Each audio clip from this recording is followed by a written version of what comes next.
yo bakal seperti ari bokor dadi aku kegedan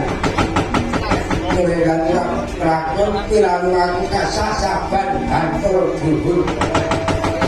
ari bokor jekaget papan kang maka dimana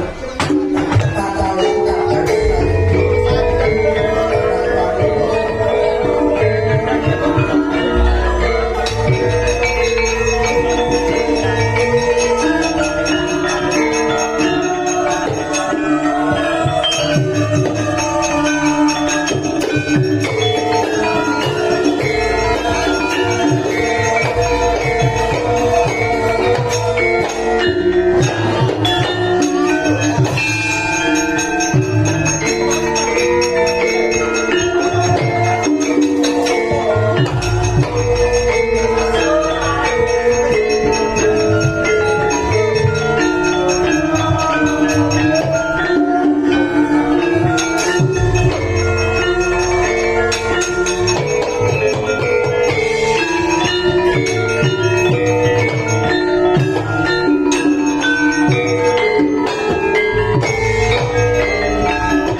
kepuntakan budi kayak kue blok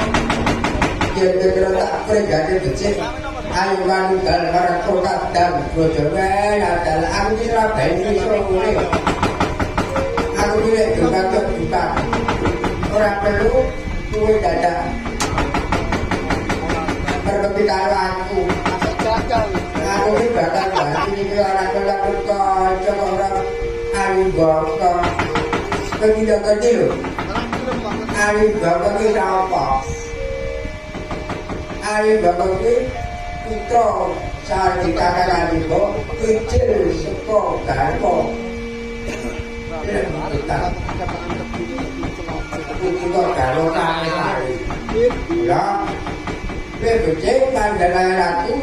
suara pribadi ngasih anak-anak itu tadi lagi kok orang bebek kok dhewe orang kalau tak perintah kerja kalau betul-betul lah kepiye kok itu badan panik orang kepiye